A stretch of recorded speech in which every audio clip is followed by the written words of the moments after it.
call the May 21st, 2018 Law Committee meeting of the Albany County Legislature to order. Our first item on the agenda, two quick items, housekeeping items. I just wanted to announce the financial disclosure forms for any members that didn't file them. They were due last week. Please get them in if you have not done so. Also, the time of the meetings, we're going to move them back starting next month to 5:30 in the event that Civic Center is not meeting. In the event that Civic Center is meeting, the meetings will commence at 6 p.m. Half an hour earlier, given the length of these agendas, so that we're not here until 8 or 9 o'clock tonight. Does anybody have any problem with that, committee members? No. Great, okay. That being said, the first item on the agenda is the approval of the minutes from last month. So everybody had an opportunity, Mr. Kraus, to approve them. Motion. Second. Ms. Cunningham with a second. All in favor? Aye. All right, opposed? The motion carries. On to the current business. What I'd like to do, if it's possible, because the agenda is so long, is take it a little out of order to start with the current business items number 29 and 32, so that we can get some of the employees from the executive's office and the different commissioners and the district attorney's office out of here. Is that okay with everybody? Sure. Yes. And then we'll go back and we'll start moving through it. Great. So we'll start with item number 29. Ms. Worth is here, I believe. You're welcome, Ms. White. Shit, my guy doesn't want to do inspections anymore, so. Good evening, Mr. Chairman. Does everybody have this one on item number 29 in the packet? We're all good. So this item is to approve the GIVE grant, which is the Gun-Involved Violence Elimination Grant. This is the 5th year of this grant. However, in the past it was called Operation Impact, so it's in now its 15th year. It is a collaborative effort between probation, the Sheriff's Department, the District Attorney's Office, the Albany Police Department, to focus on gun crimes in Albany County in specific hotspot areas. The District Attorney's Office budget for the current year is $176,523. Probation is $83,000, and the Sheriff's Department is $78,777. This is Commissioner Connors. Yes, hi. Right, for members and for the folks who are watching on the screen. Good evening. It's nice to have you. Just out of curiosity, what are the intentions on how the money is going to be spent by each of your respective agencies? So the GIVE grant is a line item grant. They don't just give us an amount of money that we have to then give them the budget. So for the District Attorney's Office, we are going to have $88,434 on a GIVE ADA who specifically focuses on gun crimes. We have $36,414 on a Code Red ADA who focuses on those hot places that the grant focuses on. And there's $51,675 for a Void Code Red investigator. Yeah, good evening. At the probation department, it pays for 2 half-time PO salaries. The first half-time probation officer is what we call an FIO, Field Intelligence Officer, works primarily at the Crime Analysis Center at the Albany Police Department. And the second half-time staff is called a Void, a violent offender identification, supervises high-risk offenders that are on probation. And the remainder of the money pays for their fringe benefits and overtime, which all probation staff participate in home visits of identified offenders. Great. And for the Sheriff's Department, it's $51,553 for a Field Intelligence Officer, and the fringe benefits to go along with that position at $27,226. Do any members of the committee have any questions? Mr. Flanagan. Same amount as last year, the grant funding? It's a little bit less on our end in the Sheriff's Department for the grant funding and a bit more for probation. We received a slight increase due to staffing and an additional $2,500 in overtime monies. Any other members of the committee? Seeing none, can I have a motion on item number 20? Mr. Feeney, seconded by Mr. Bergdorf. All in favor? Aye. And since 30 is the same thing, I entertain a motion on item number 30. Mr. Kraus. Well, they're separate resolutions, right? Is it still state State grant. Yeah, now we're on to 30. 30 is the same thing, isn't it? Yeah, so, yeah, I have a second, all in favor? Opposed? All right, that motion carries. Now that's done with give money, I think. Now we're on to item number 31, which is Ms. Ziegler, who's here also. 31 and 32. You can just briefly discuss these with us. Certainly. 31 is also DCJS money. This is, in October, they awarded us $100,000 for rape crisis and prevention programs. And this is the second year, which because it was a one-year grant with a possible one-year extension. This is for the one-year extension, so they're very early awarding this now. Start date will be October 1st, and it's the second of the 2-year grants. Great. Any members have any questions on item number 31? I'll make the motion. Motion by Mr. Cunningham, seconded by Mr. Feeney, all in favor? Aye. Opposed? Motion carries. Okay, item number 32.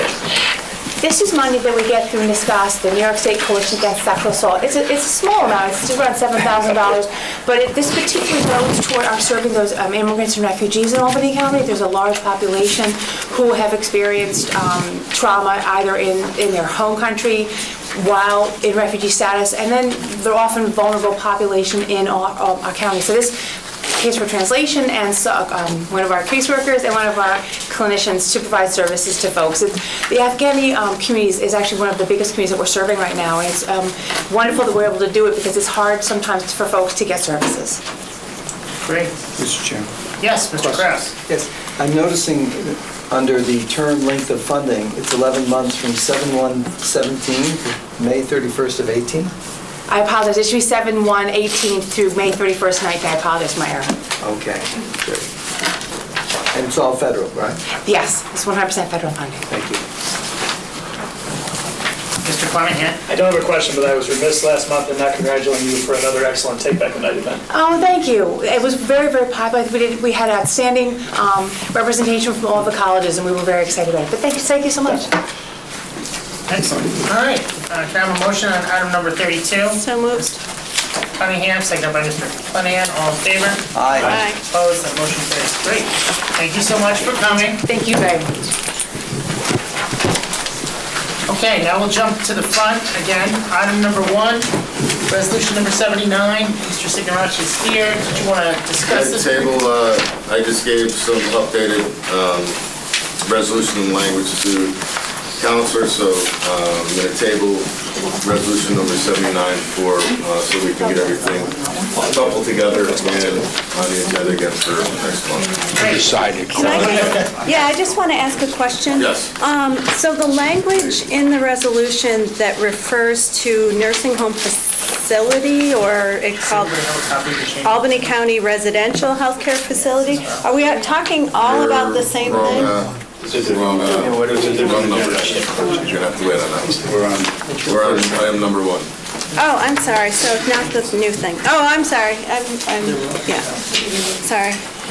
I wasn't kind of listening, I was just forming my question. All good. Sorry. That's okay. It's very large, very, very large. But now you know my question. Number about it. 1 is on the apprenticeship program, which will be tabled until next month. I just gave new language to Brandon this evening. So for the sponsor, we'll have an updated version for consideration, potential action at the June meeting. So we'll table number 1. Item number 2 is table at my request. I did request the county attorney to come here. Unfortunately, he was not able to make it, so we're going to ask him to come again next month to discuss item number 2.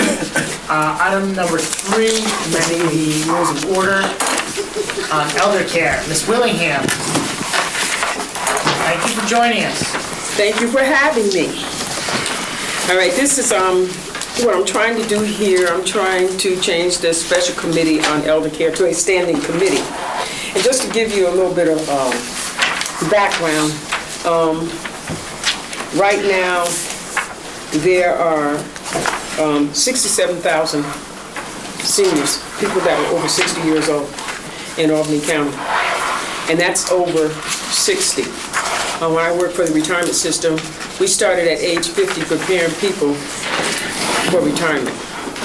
Okay, And so with planning, and not only that, when we say the 67,000, we're not even counting the caregivers that take care of these people too.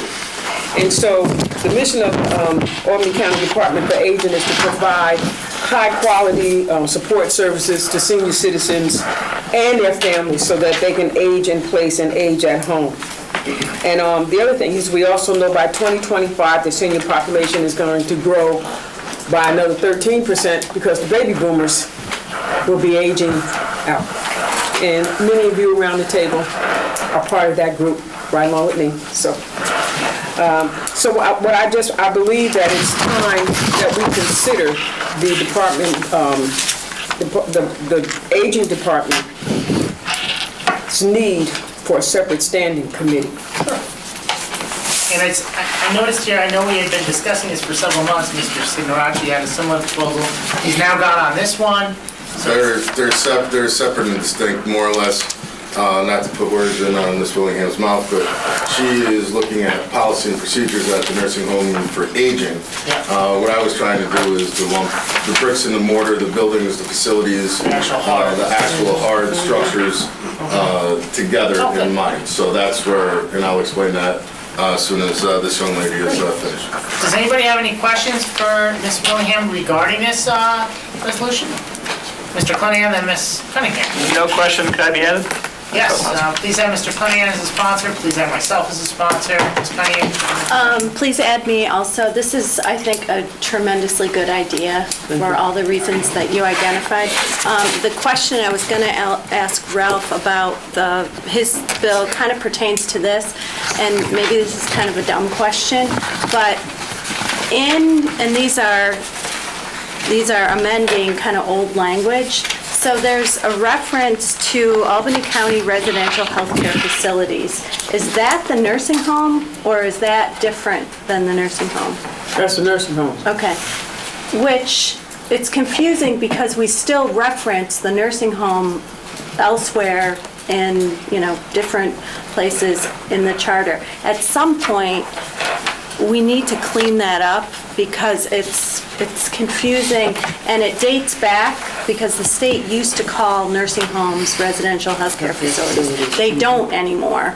So at some point, we should think about kind of a cleanup of language because it's kind of confusing, because it's referenced kind of in both. I noticed it in the changes that Ralph has in his resolution. I was looking to see if there's also similar references in the, your proposal, and I didn't see it, but it's kind of confusing it's not for today possibly, but maybe for some time. That's more of a comment, I think. Yeah. Okay, all right. Mr. Fine? Can you add me as a sponsor? And I do have a question. For social services, under social services, Department of Aging, of course, is being removed, and but the Department of Children, Youth, and Families, it seems like that department reports to the Social Services Committee. Why is that not in the rules? The Department of Children, Youth, and Families, and correct me if I'm wrong, because it was created before I got here, was an initiative of the county executive, Breslin, which was one of the first in the state. And I don't believe that we just ever updated the rules to reflect that executive.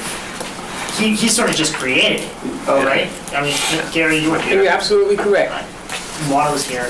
Yes, you're absolutely correct. And so the rules have not been updated to reflect that. You're right. Okay, so we should, when we clean things up, we should add that in as well. Yeah. If there's no other questions of Ms. Willingham, in the interest of time, I'd like to entertain a motion to move this out with a favorable recommendation. Mr. Cunningham, Mr. Cunningham, all in favor? Opposed? Excuse me. Just to clarify, forgive me, this is Resolution 133. 132. Item number 3 on the agenda.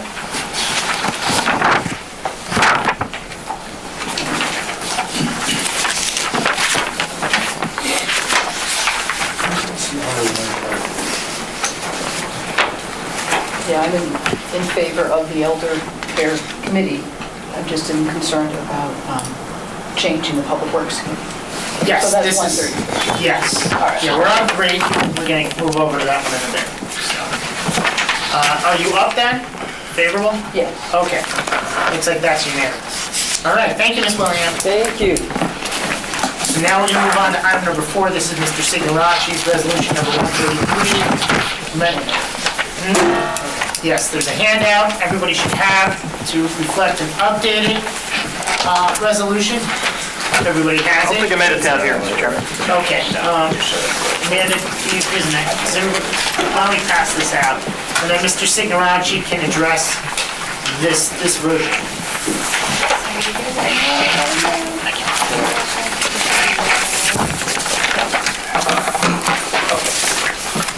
Everybody have it? And Mr. Chairman, if I can just address everybody for real quick. Seeing as everybody just got this and are still making some changes to this, I'm going to be tabling this resolution until next month, until that everybody has a chance to review it and that there's more changes that are on the way. So just everybody realize that I'm not looking for this to be moved out this evening. I am looking to table this at my request.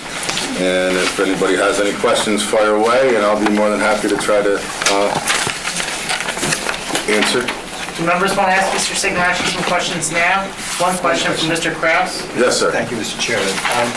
Mr. Signoracci, you were on the previous resolution with Ms. Willingham? Yes. Does your resolution eliminate the Elder Care Committee? What that she's doing, she's carving out and she's making the Elder Care, which was a special committee that was created. Right. She's making it a permanent committee. Right. And I believe, and I missed the name of what she's going to call the new committee, but that's separate than what this is. So that's going to be the policy and programming on that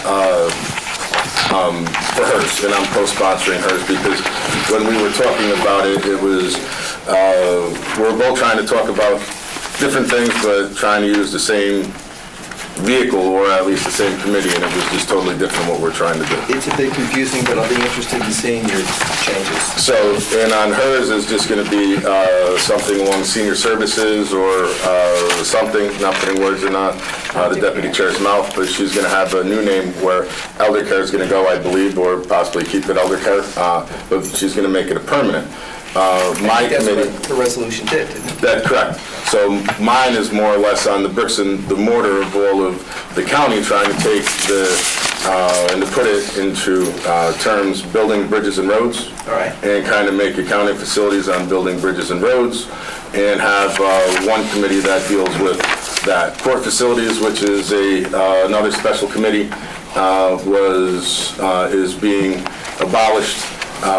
The Civic Center Committee, which is a building and a facility that we run, is going to be included into this, as well as Public Works, so we're kind of taking those. If we have any other issues that come up with court facilities, they would be under this county facilities that deals with buildings, bridges, and roads. Okay, thank you.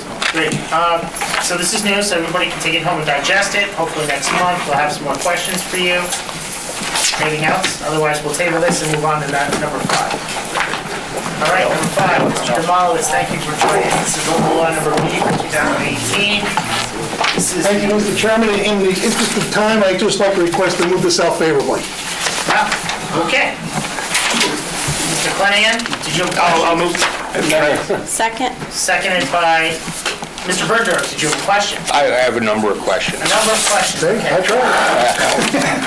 I apologize. Gary and I spoke today, and I had gotten some comments from the county police chief and some questions, and I had sent them along to Gary, and I think we adequately resolved those technical issues. Some are drafting, some are policy, because for the most part, the largest impacted area will be the town of Colony as well as the town of Guilderland. But where Gary and I don't sort of see eye to eye are in a couple of areas, and some of them are very basic. I believe there are drafting errors here, which include any individual which sells 5 items within a year on Facebook, Craigslist, or eBay is defined as a secondhand dealer. And I've spoken with our counsel, and we're going to put together a memo for you indicating that. I think, I am told that really this is intended for pawn shops, okay? But the language is such that, I don't want to go to, I'll call your attention to the definitions of secondhand dealer. Let's see, wait a second. Secondhand dealer, any person who deals in the purchase, sale, exchange, or, not and, or pledge of security for a sum of money of a secondhand article. So not any person who does pawn shopping, it's any person who does 5 transactions, okay? So, now Gary disagrees with that. I'm gonna leave that to the lawyers to discuss that. And the same thing with secondhand dealer. If you are a business and you sell 5 secondhand things, you could be a lawnmower repairman. The Verizon store sells, they take in phones, they refurbish them, they sell them again. The Apple store, I don't think these are the intended consequences of this law. But the drafting is such that those are all included. Now, me personally, I know people in the jewelry business, and I've spoken with the county police chief, and for the most part, he doesn't see a big problem in our town. They took down people without this law that were dealing in illegal goods. So I'm somewhat concerned that this will impact legitimate jewelry stores, okay, or the legitimate coin dealer for very, very infinitesimal instances that can be pointed to where there was a problem. At least that's what my police department is telling me. So I asked Gary if there was a possibility if this could be bifurcated so that, you know, there would be companies which you might put under an umbrella. And I don't know if this is acceptable to anybody. I'm sort of on my own here, just knowing a bit about the business, to see if there was a possibility of anything where someone could apply for a waiver. And then if the local police department says Mayo jewelry is not a problem, they could say, no, geez, he's got 17 cameras, he records everything, it's not an issue, and he doesn't have to go through this record keeping. There's a fundamental difference that I have with the concept, and I just want to put it on the record. The 10-day hold thing, which I understand is very important to the sponsors, okay? There have been one-day swings in the price of gold of 14%. So here's what happens. If gold is $1,000 an ounce, if you come in today, they can give you $800 an ounce, knowing they're going to sell it to the scrapper for $900 an ounce, and the scrapper is going to get very close to the $1,000 an ounce. Now, if all of a sudden you take stuff in and you have to protect yourself for 10 days swing in the price of product in Albany County, you're not going to get the price that you would get in Saratoga County or Schenectady County or Rensselaer County. One more example of Albany County businesses being put at a competitive That's it. disadvantage. Sure, I I think that's more of an, that's a, I think he has legitimate concerns. That's a policy issue. And Sure. so that's why I'm saying if there was some way that we could narrow this so that it really gets to the pawnbroker and the... So let's give Mr. Demolis an opportunity to respond here to these concerns, and then, ultimately, it's his legislation. When so. are you finished, Mr. President? I have... Okay, we can, thank you. What I'm going to say is we'll prepare a memo which we would share with you and the members of the committee as to technical concerns. Thank you. I'm comfortable with the language the council has drafted. Both secondhand deal, he kind of read second deal, but further, that definition shall be considered a secondhand deal as a pawn dealer. So I'm sure your lawyers picked on it quick, so it's not. Then he went off on Verizon and stuff, which is fine. But we can save that for the floor because everybody's busy tonight. Most importantly, we will not waiver. It's the most important piece of this legislation is the 10-day hold. 10-day hold is is so critical. If your property has been stolen in your home and brought to a pawn dealer or jewelry store or anywhere. Albany City has 10-day hold, Westchester County has a 10-day hold, New York City has a 10-day hold, and I'm told Westchester County is going to a 30-day hold. So the 10-day hold is, without a doubt, from everyone in law enforcement, is the most critical part of this law and should not be wavered with, and I hope we don't. So other than that, Mr. Chairman, I hope we move it out tonight. Ms. Cunningham? So the question I have, though, going to the secondhand issue, the 10-day hold would apply to a secondhand dealer. Yeah, secondhand dealer by definition is a pawnbroker. Right. So your phone going to the Apple store is not being turned around in 10 days. No, but that's not what the language says, and perhaps the council could explain that to you. Okay, and the other thing I want people to realize is, I see this as a strong consumer protection bill. And if you've been victimized by having your wedding ring, your anniversary ring, your engagement ring, a family heirloom stolen from you, and you call the Albany County Sheriff's Office and they sit you down and say, it's not worth it to go to the pawn shop, a day later, it is gone. 10 days is not unreasonable for somebody who's been victimized by a horrible crime that is a complete invasion of privacy, but also, a lot of times these things that are taken from people are prized possessions. I can never get my grandmother's antique ring back, ever. Now, maybe if it was 10 days, I might be able, and the Albany County Sheriff's Office know exactly who the pawn shops are that are problematic. But you step foot in there a day after your stuff has been pawned and it is gone. And everybody knows it. If we can send a strong message to the pawn shop community that we are going to, at the very least, require a 10-day hold, which personally, I don't think is long enough. I think if you're accepting the kind of merchandise, a 30-day hold is not going to, stymie your whole business model.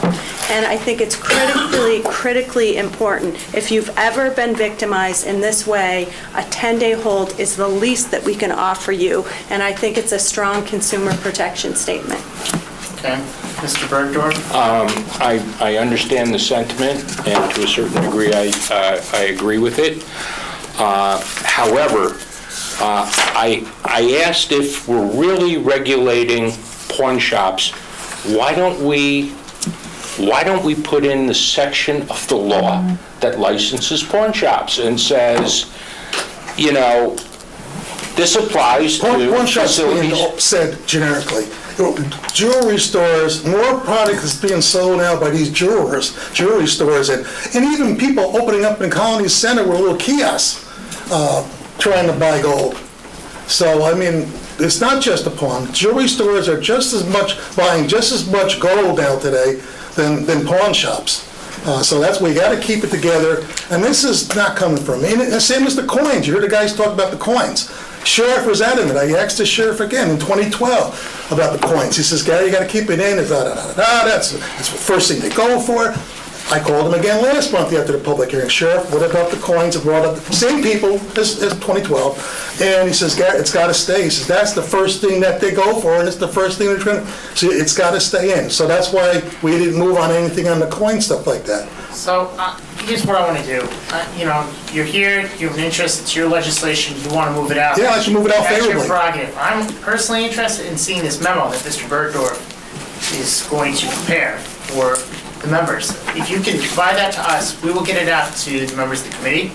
And if he wants to entertain some amendments, you know, we'll withdraw it or have another meeting before the full meeting to entertain them if they're not substantial. If they're truly technical in nature, we don't have to have another public hearing. But ultimately, that's up to him as the sponsor. But you're here tonight, this is your request, so I'm happy to do that. One quick question. Sure, for this of one. course. Mr. Demowitz, so Gary, if a thief decides to steal something in Albany County and knows that this law exists, he can go to Rensselaer County and take care of it, right? Well, right now, what's going on in my neighborhood, in the city of Albany, the thieves are robbing the houses in our neighborhood and going to Colony and selling it. No, but that's not my question. Well, you know what your answer is. You know, but the question is, most thieves don't do that. They're not that smart. They go right up in the Colony and they're gonna sell it. Well, you must have a better sense of what thieves do than I do. Well, I do, law enforcement does, because they tell me. Maybe we'll be a model for the county of Rensselaer to do. Maybe, but I think there are those of us who favor this, those of us who don't, so. It's like anything else. So, I would also note, you know, the bill's still in audit and finance, so you know, Mr. Demowitz has to go there on Wednesday, make his case to the members that sit on that committee. You know, for purposes now, I'd like to move it out with a favorable recommendation. Get this memo out to folks, you know, and if you two can make some changes to address Mr. Bergdorf's As long as they're not substantial, we'll entertain it.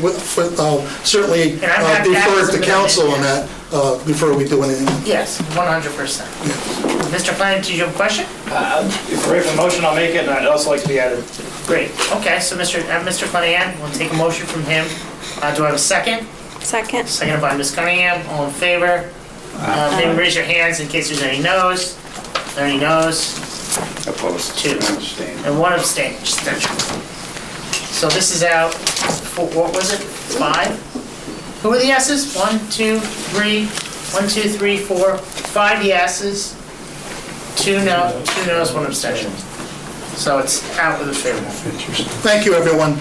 All right, and Gary, get the memo from Mr. Bergdorf, please And send then that we'll to get us. to council and we'll discuss it and we'll make sure we Yeah, if keep there you in the loop. are changes, you know, I'm interested in entertaining. Absolutely. It would be, and I look forward to that, because it would really be refreshing to have some Republican support this time around. Yeah, sure. In 2012, it was party to have. Thank you. Mr. Bergdorf? Yes, did you have another question on this? No, I was going to say, Arnis has worked very well with the majority council staff, and I would hope that we could do the same in this endeavor. Great, all right. Sounds good. Thanks, let's keep moving here, people. 6, this is local law number C. This is being tabled, my understanding, at the request of the sponsor. Pending the public hearing, which is next week, next Tuesday at 7:00. Item number 7, this is local law number D. This is the Sustainable Energy Loan Program. Mr. Flanagan, I'm on this, Mr. Reinhardt. I'm ready to, I would love to move it. okay. Are there any, Mr. Bergdorf? There were a bunch of people at the last meeting who were asked to be sponsors. I think everybody is. Yeah, everybody. Is there anybody that doesn't want to sponsor this local law? No. Add everybody from the committee, please. And me. Ms. Lukakis, Mr. Signorachi, Mr. Bullock. Mr. Moriello, Mr. Touche. Is it Touche? Touche, Signorati, we'll get it. Good stuff, energy, good Does anyone have any questions for the county Energy that doesn't cost executive anything, it's office? good stuff. I have to make the comment on the Oh, yes. Just as a point of clarification in section 1, just to clarify that this is an amendment from the previous local law D from 2016. Just from a drafting perspective, I'd like to propose, or at least offer this for comment for the members, that section 1 would read as follows, that local law D for 2016 shall be known as the Energize New York Benefit Financial Program and shall be amended in its entirety to read as follows. That would make this operative with the law passed 2 years ago, and that's it. Makes sense. Okay. As amended, do I have a motion? Mr. Feeney, seconded by Mr. Bergdorf, all in favor? Aye. All right, local law number D is out, favorable recommendation. Thank you. Local law number E, this is the conversion to ban. Please put me on this. And Mr. Klein, I'd like to be on it. and Mr. Finance, Mr. Mayo, Ms. Cunningham, Ms. Butsky. Okay, Mr. Cunningham, this is your local law. I would like to move it. I thought we had an excellent public hearing. I thought we had great speakers that really made some, frankly, truly important points, and I would love to move this forward. I would love it if we as a legislature voted on this during Pride Month. I second that wholeheartedly. Mr. Bergdorf? I wanted to compliment Brian for the way he orchestrated the public hearing, because there are a lot of times where people say something is settled science, and we asked for documentation, we asked for, articles and information from the various health organizations, and I think you did a tremendous job, and I'll be supporting this. Thank you. Appreciate it. Look at Yeah, this. really. Thank you. All right, that being said, all in favor? Aye. Opposed? This is out with a favorable recommendation. Great, we're zipping right along here. Item number 9. Really? That's what it This should is the anti-nepotism policy, Mr. Mayo. We're tabling this. We're tabling 9. 10 and 11, I believe are yours. Happy to table those, Mr. Chairman. Gonna table 10 and 11. Can I just ask a question about those? Are you going to move those before the summer? Because one of them deals with, I will reach out again to some of the animal rights groups I'm working with and Okay, implore them to give their input to us so we can. okay, thank you.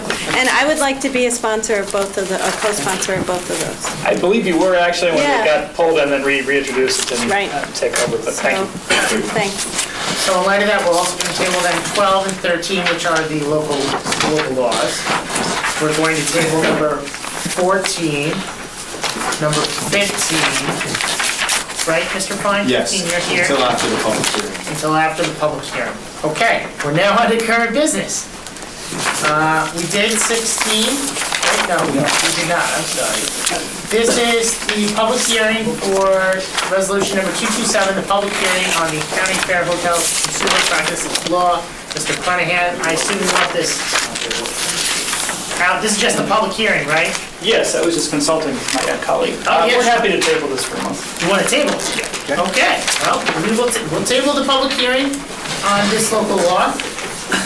What about number 17? This is resolution 228. This is the public hearing on the Mr. Touche's and my polystyrene ban. If you want to address us about this, there are some changes from the last iteration of this. Maybe we'll let the chief sponsor talk a little about it. Thank you. I've always considered myself to be an environmentalist, and so I was a little embarrassed to vote no on local law S of 2016. But there were a couple provisions that I just couldn't support, and some of my small business owner constituents were opposed to the law. So I've introduced local law L, which incorporates much of the previous measure with several significant changes. The purpose of this local law is to keep polystyrene foam food service containers out of the waste stream, off our streets, and out of our waters. Local law L will establish that food service establishments may not use containers that contain polystyrene foam. Containers must be compostable or made of locally recyclable materials such as aluminum or hard plastic. And the food service establishments would have to provide proof when requested that they're in compliance with this law. The proposed local law specifically exempts not-for-profit organizations that occasionally sell food as a fundraising event incidental to its primary purpose, such as Little Leagues, fire companies, and PTAs. The Department of Health may grant a waiver, and such waivers may not be unreasonably denied. And if it is denied, the Department of Health shall establish an appeal process. And I hope that you'll join with me, Mr. Higgins, Vicki, Joanne, Gary, Lynn, Bill, to support this local law. Thank you. Great. So this is the public hearing on the local law, the underlying local law. Does anybody have any questions about moving on to public hearing? I have a question. Please have Mr. Bullock. Me too. Please have Mr. Flanahan. I Mr. thought Fine, you did Mr. me once Bennett. before, but if I'm not On the public hearing and the local law, to be clear, members? Yes. Yes, okay, so on the local law itself, great. Can I ask a question? Yes, You mentioned the carve-out for not-for-profits that are selling food and beverage as sort of a peripheral activity. Yes. So in Bethlehem, we have McGee Park, and they have a snack bar that runs every single game. I mean, the snack bar is quite a thing. With that, full array, hot dogs, french fries, best french fries in Bethlehem, really extensive. I wouldn't consider that snack bar to be an incidental, it's not a bake sale that they are running. It's a full menu snack bar. Is that covered by this or no? If it's, yes, I think it would be, if it's not incidental to the purpose. I think it'll probably depend on whether or not the Little League that's operating the snack bar is a registered not-for-profit, And they, I'm sure, Right. are. right? With that, Well, my intent was for, the not-for-profits are out of this room. right, if they're an occasional fundraising activity. So I think that's, that would be the question there. Got it, great. Mr. Bergdorf, did you have a Well, question? that was sort of a clarification that I was going to ask. The city mission Yes. uses styrofoam for their meals, several 100,000 pieces of styrofoam. They don't charge for it. They are a not-for-profit. Would it be your intention that this would require them to buy a new product? I think that would require them to get a waiver, which I would assume would be granted. Likewise, the senior projects of Urbana, which deliver 15,500 meals on wheels, would not be exempted, but I think that's what the waivers are designed for. So the Skyline, well, last year, and I don't mean to get into the debate now, the argument was that styrofoam was going to kill you. It was harmful to your health. Still is. So let me get this straight. We're going to exempt the Little Leagues and the senior citizens and the Meals on Wheels because they're okay to poison. So think about your waiver. I think that was just one of the arguments that was put forward. I know, but I mean, I think- the waiver is an easy thing to say, won't affect anybody. But if you really believe that this stuff is harmful, so one thing, you discussed it as being litter prevention. If it's litter prevention, that's one argument. If it is, the stuff is going to kill you and it's harmful to you, well, I'm not sure you should be exempting it to targeted communities, especially those that may be vulnerable. People who are getting meals on styrofoam, people are getting their meals delivered at home, in-home senior citizens. So give that to people to think about. May I respond to that? Of course you can. There's nothing in this local law that refers to the health aspects of expanded polystyrene foam. I've looked where I can, and I don't think I'm qualified to make even an opinion on whether or not this is harmful. I haven't seen anything from the CDC, from the National Institutes of Health, that says that expanded polystyrene foam leaches enough styrene to hurt anybody. So I did not even attempt to bring the health I think that's aspects an important into. point to make. Mr. Kraus. Thank you, Mr. Chairman. So just to be clear, this bill does not address the health aspects, and you are not forwarding this bill based upon any health aspects of polystyrene. Just so everybody's clear on that. Secondly, under your definition of food service establishment, you say means a food service establishment permitted by Albany County Department of Health, located in Albany County, except for not-for-profit organizations that occasionally sell food. Fundraising, but I see huge problems with anyone defining what occasionally is and who will actually define occasionally. If we don't do it, then you might have somebody in the county administration deciding what's an occasional event. And to Mrs. Cunningham's question. Ms. I'm sorry. Ms. Cunningham. Thank you. Joanne, how about that? Joanne. Yeah, That's Joanne's preferable. concern about this Establishment at the Bethlehem, where's it, the park? No, the little McGee Park. McGee Park, which supposedly serves some of the best French fries there ever. They do. Great. You know, that's going to raise an issue, because I'm certain that those folks are going to say, well, wait a minute, you know, why does the West Albany Little League that operates 5 months of the year get to do it, and we operate a little more, but we don't? So I think the word occasionally is a difficult thing to define, and I'm not sure how that's going to be dealt with, but I think if it's not dealt with, then you leave it up to someone else's subjective opinion as to what is an occasional event. And That's a fair point, Mr. Kraus. I'll leave it up to the sponsor to mull that over, maybe between now and when we have the public hearing. And I know this is just about the public hearing tonight, and I don't mean to go into great detail. Sure, but that's an interesting point. That's a good point. So, that being said, are there any other questions of the sponsor on the public hearing? If not, can I have a motion to move out the public hearing, please?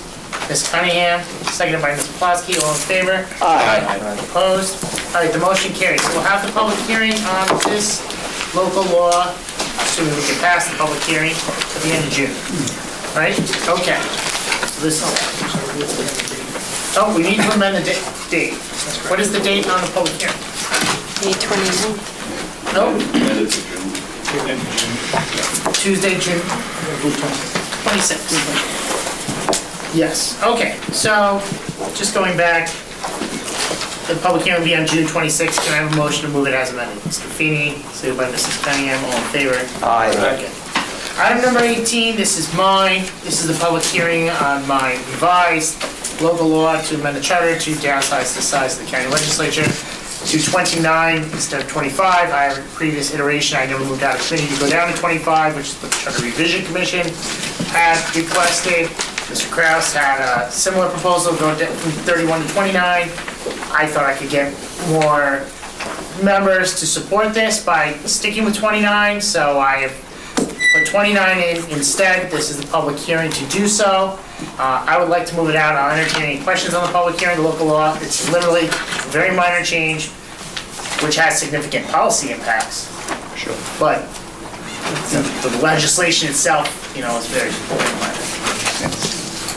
Yes, Mr. Sigurachi. Mr. Chair, make sure that I'm on both the public hearing and the local law. Okay. Add Ralph. Is there anybody else who wants to go on the public hearing and local law? You can add me to the public hearing. Okay. Put me on the public hearing as well. Okay. This is just the public hearing. Right. We're going to table the local law pending the public hearing. I'll be back to that one. So can I get a motion on item number 18? Mr. Feeney, seconded by Mr. Bergdorf, all in favor? Aye. All right, public hearing's out on 18th. I just want to make a point. Sure. I do not support the law, but I support the public hearing. That's totally fine. I would only note that the law, Mr. Fine, is not applicable until the 2023 post-2020 census is drawn. So people would still run on the regular lines next year. It would be after that election that this would become operative. Okay. 6 years. Yes. 6 years, yes. Okay. Item number 19, resolution number 230. This is... Modernization. Yes, modernization. So... No, mine. You just look at this. Did you want to just address this about this and what you're trying to do here? I know there's a lot of moving parts behind the idea, but it seems like we have a lot of support for it, which is good. Did you all just get this draft stuff today? No, Yes. Yeah, okay. I don't have a I'm gonna copy. ask you to read it. I've got extra time. And, if you have any questions, please feel free to ask me or Grim. And we'd be delighted to answer them. What we're trying to do is fund this proposal, and it's $93,000 in total.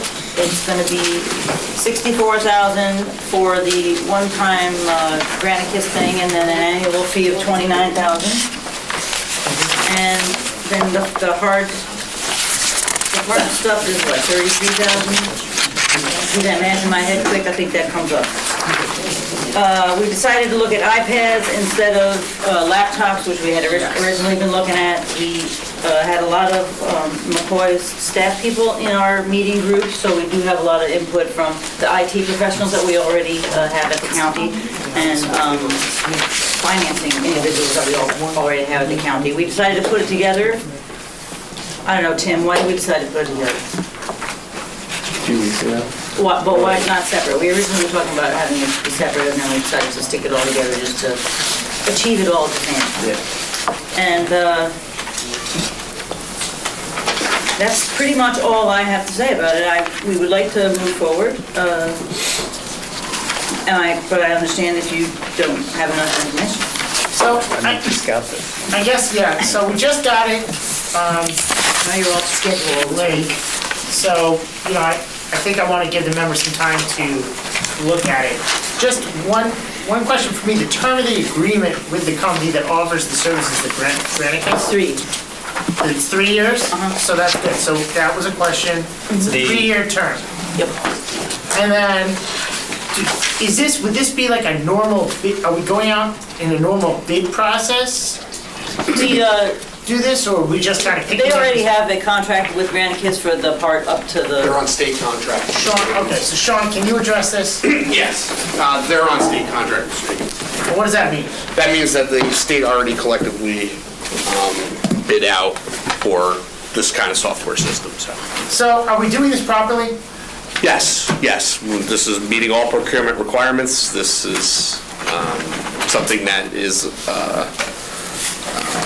fairly bid on by the state, and we are piggybacking on their contract. Which saves us money. Yes.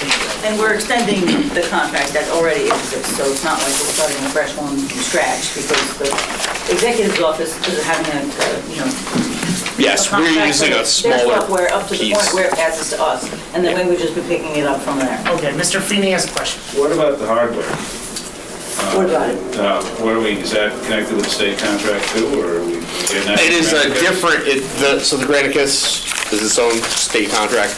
Dell, I believe, the hardware at this iteration. This is an Apple product that would get through the state process, and county IT people selected it and got the price and the bid on. Okay. I guess they have regular places that they buy their equipment from. So that's okay, the bidding process and everything on it? We wouldn't go about like, the people in IT always do what procurement is required by our policy and law. Mr. Fine with a question, and Ms. Cunningham with a question. The resolution says that the amendment is $57,516, and the budget amendment, this backup says $59,496. Which one is correct? Both. There's money in that line already. Okay. But this says it's decreasing and increasing by these amounts, and here says they're different amounts. Right. The overall number is different than what's increasing and decreasing.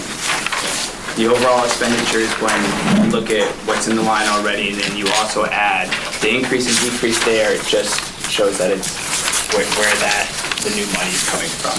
There's money that's already there in that line. It's explained in the fiscal impact. There's a sentence in the Yeah. fiscal impact that explains it. I understand that, it just looks like the actual amount being increased is, and decrease is different. I understand that there's money in the account already.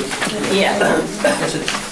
So, Sam, this is also an audit and finance. Okay. Why don't we let them That's handle the money? Okay. It's a matter of whether we want to do this as legislative policy.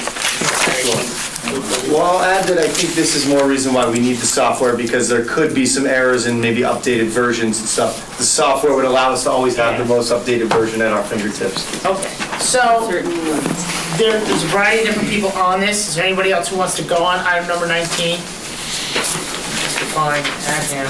I had a question. So Who do you have, Greg? Lakakis, Grimm, Chapman, Dawson, Fine, O'Brien, Potts, Reinhardt, Willingham, Cunningham, Demola, Higgins, Drake.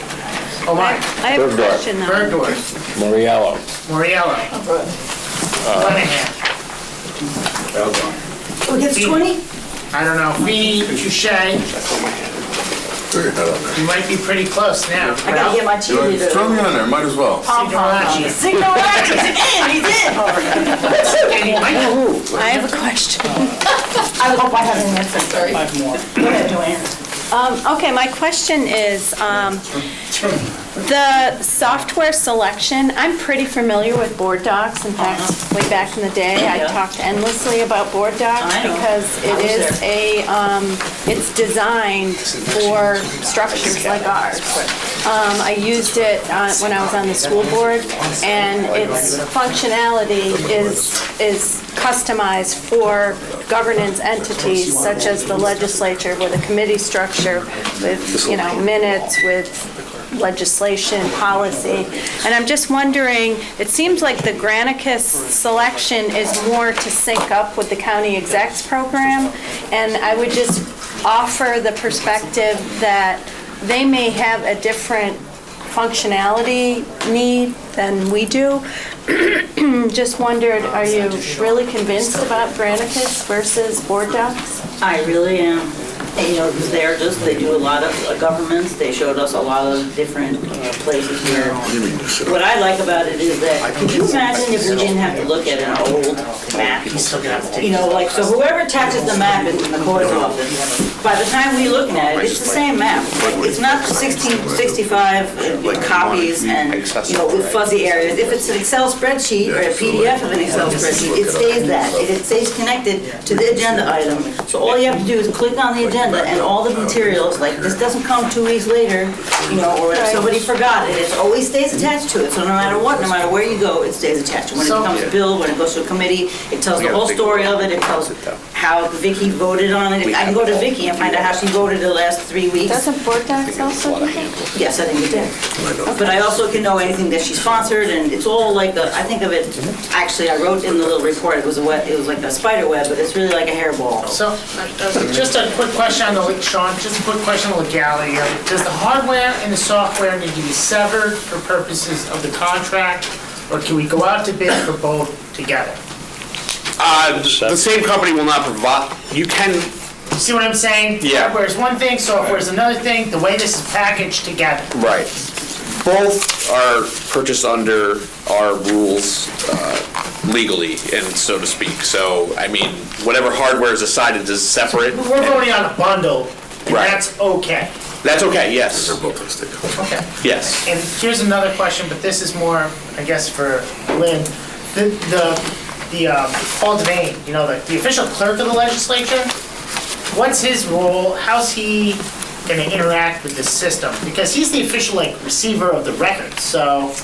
That's correct. The clerk is the official sealer of the record. So the clerk or the clerk's designee would be responsible for keeping the machine on that desk up there, and they would, record the votes and do all the legal stuff. It should be fairly simple, and there's a lot of training involved, and I know that it's going to be a learning curve for some people, but I fully expect that Well, no, we're it's all... just like, while he's reading, it's like, there's, like in the Senate where I work, there's a guy reading, and then there's all the little clerk people around him Right, so I- tallying the votes. I fully expect that, there'd be other people sitting up there, and, everybody could do their strength. Okay. All right. So this is good. I feel like we're getting a lot of answers. Mr. Kraus, you have a question? Yes, I do. Thank you, Mr. Chairman. A couple different things. Do we track right now how many people view the legislative meeting? How many hits we get? How is that done? Somebody must be tracked. Somebody tracks that, I'm sure, so we know, are 10 people watching us, are 100 people watching us? Probably 10. 10. I don't know for sure. But it's a small number, and this is a major change for a small number. Keep in mind, audit and finance still needs to approve. No, I understand that. So sometimes, I'm wondering if there's a real need for this. I have been working in the state legislature for almost 40 years. I know how the Senate does theirs, I know how the Assembly does theirs, and the Senate votes are quick, and the Assembly votes with all their electronics and all their machines and all their screens go on forever. That's true. So I don't see a lot of efficiency as far as time saving, because there isn't any. Because you're going to have, everyone's going to be, pushing buttons or whatever they do. So I have a little concern with that, and also whether or not there's a real need. I mean, if 10 or 20 people are viewing this, I'm not so sure why we want to invest this kind of money, all the hardware, taxpayer money, when 99.5% of the taxpayers are not even watching I this. can't speak to that, but what I, as a sponsor, can say is, the need to me is not to waste all this paper.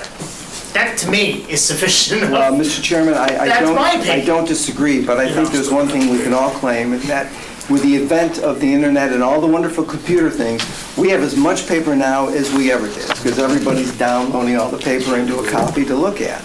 So it sounds good, but I'm not so sure it's actually what happens. That's, and you're entitled to that. That's where I'm coming from, and just I haven't spent a lot of time going through this and trying to digest it. Why don't we do this, right? So this is new, we just got it, it's okay with Ms. Lakakis. Why don't we table this for now, let everybody review this. She gave answers to every question to my satisfaction, with the understanding that next month, we're gonna have to vote on this, one way or another. Is everybody okay with that? And if there's questions in the interim, we can get them to Mr. Grimm, Mr. Kakis, and maybe they can answer them. We can keep going tonight with the questions. I mean, it's only 7:40. Sam, and then Dennis, and who else had a question? I did. Joanne, and then Paul. So Sam, Dennis, Joanne, Paul. What if we did what if we did a special meeting before the meeting to vote on this? I think it's really important that we move this forward, too, I'd like to say. I think it's more than just, I get your point on the electronic voting, but I think the bigger part of this is making sure all the information is available in an easily accessible manner online to not only the public, but to us. If I want to look up a resolution, it's nearly impossible. And the public, I doubt any of the public even bothers looking up any of our resolutions because it would take hours to do so right now. So I think that's the most important piece.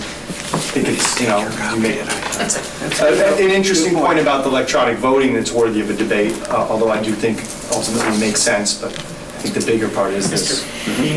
Yes, question for Sean. Should it be two separate resolutions, one for the software and one for the hardware?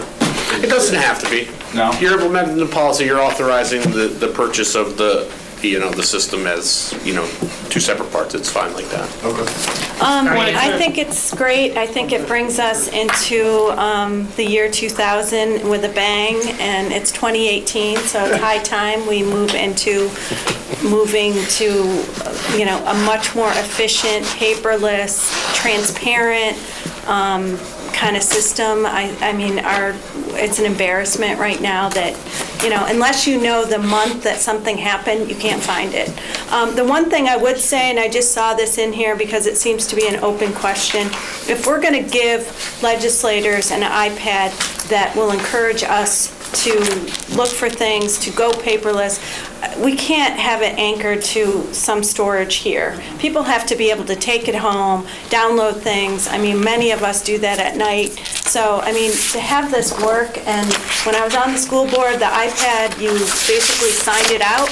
When you were a member of that governance body, you did whatever you want with it. I mean, everyone used it for the business that, that it was purposed for, but when you were done with your term, you handed it back, and it was just fine. I strongly encourage us to make sure that people, and I don't think it's going to work without doing that. I think if we anchor it to having to turn it in here. Lakakis has an answer. No one is going to use it. Mr. Kraus, I think it is for everybody, not just for the public. And I also want you to know that we could vote verbally, and we're going to vote, if we want to vote unanimously like we do, the clerk can just record a unanimous vote as far as that clarification goes. Mr. Fine, I think I agreed with everything that you said.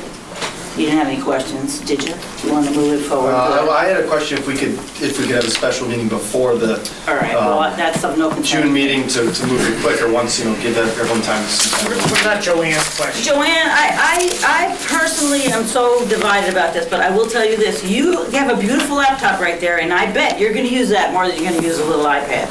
So it is an argument. If people want to take them home, I'm guessing we're going to have to let them take them home. I didn't. I use the iPad for school board stuff. And, and because it's so easy to put in a purse or your bag or even carry it, I don't. What happens if it gets lost there? If it gets, I mean, that's kind of the price of doing business, So is I had you're gonna on 10.5. occasion lose one or have one stolen from someone. It's going to have a little keyboard. It's going to be 10.5. To me, that's completely irritating to want to write on. So at home, I'll be using my big computer. I know, but I ditched the keyboard on mine. All right. For That's when what I'm saying. I had think what we did the was school board we got a cart that it could be plugged in, so it could always be updated, it could always be juiced up whenever you walk in this building. If you want there's no rule involved in it, it's just what we were talking about. So I guess that gets somewhere in the Senate, they put them on the, I like the idea of walking in with my glasses and having the little iPad sitting there waiting for me, because I will have been looking at it all day from another utensil, from my phone or, my work computer or my home computer. But again, that part is completely arguable right up to the minute it happens. Okay. And Mr. Bergdorf? I find myself in the unique position that Sam and Joanne said everything that I was going to say.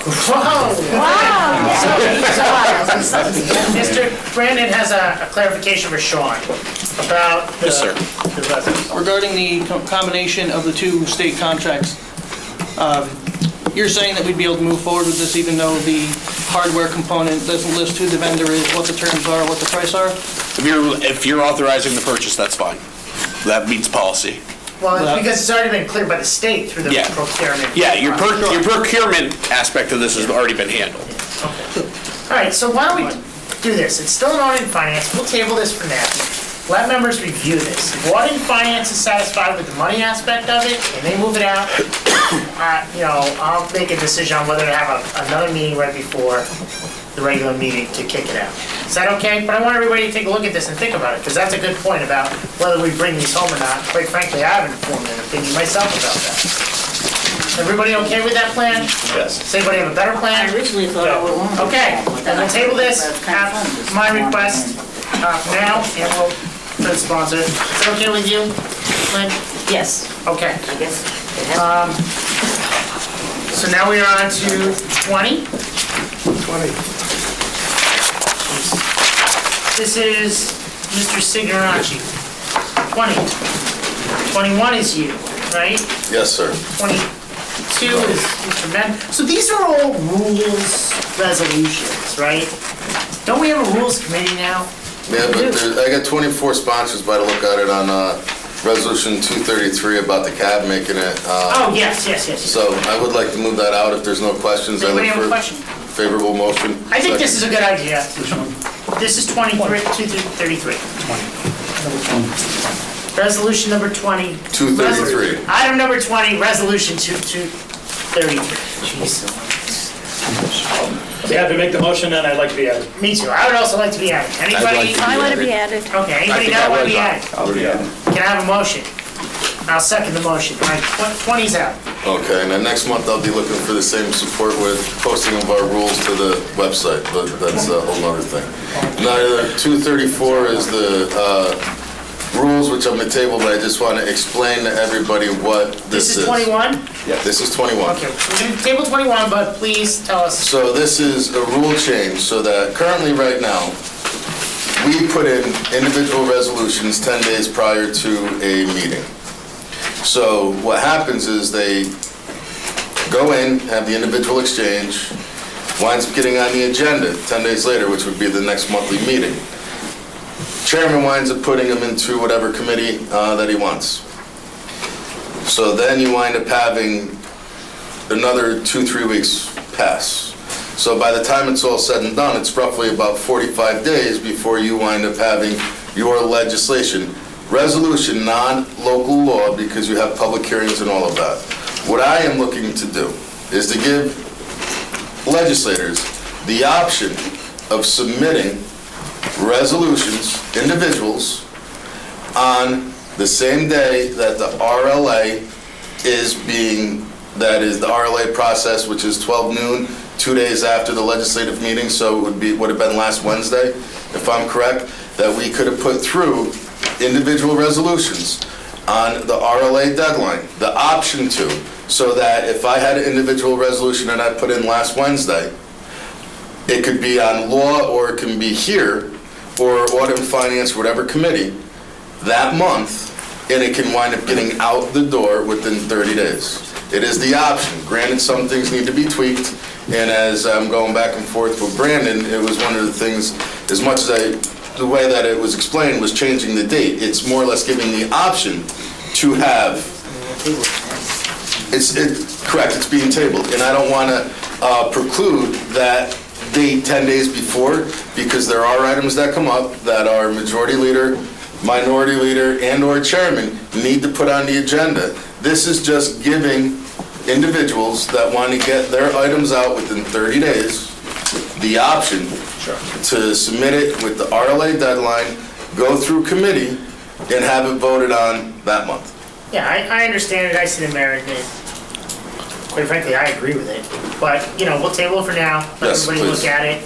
So you have Let it marinate for a month. Yes, because the way it's written right now is I believe that I'm moving, the entire date was, the individual exchange was being moved. It's just giving the option that the same date, 10 days, bless you, the same date, 10 days before the meeting is going to be there, in that you have the option of putting it in. either or. You create a window. Correct, the option. It has to be one day or the other, it could be any time during that It period. could be any time, but if you want to get your legislation on the floor, so if I wanted to, on May, not to belabor the situation. Public hearing's a good example. Public hearing, you could wind up getting a public hearing moved out. If I wanted to get a legislation like the sales tax, I could put that through on the Wednesday. It could go to audit and finance this month and be voted on in the June meeting. So that's kind of how it is. You have the option of getting things out within 30 days if you follow the RLA deadline. Great, so we'll table this. Yes, please. And then I'm Everybody done. take a look at it. We'll come back next month and vote on it. Items number 22, 23, 24 are rules changes sponsored by Mr. Mendick. Mr. Mendick asked that he's unfortunately under the weather and regrets not being able to come, and so would like to table all of those. And then also wanted me just to add number 22. This was the first culmination of the Rules Reform Task Force. The goal of this is to be low-hanging fruit. And so, for example, you know, I know they would, of course, love input, and I know that some comments were made about the nursing home versus residential healthcare, cleaning up that language, DCYF in the rules. So I'm sure they would appreciate feedback on that, since that's the goal of this Can you make that, resolution. can you have them make that change and get it back to us? If this, you know, if this is truly the low-hanging fruit, let's, you know, I know he's not here, let's make an effort to get him or Gil here and get this thing out of committee and voted on, you know, so that we don't have such a backlog. But we'll do that with 22, 23, and 24. We'll table all three at the request of the sponsors. 25, 26, 27, 28 are local laws K, L, M, and N respectively. Tabling all of those. And the request of the sponsor. That's the hotel law, polystyrene, the structuring, reduction, and the hiring of the economic development. Okay, now motion to adjourn. Good job, everybody.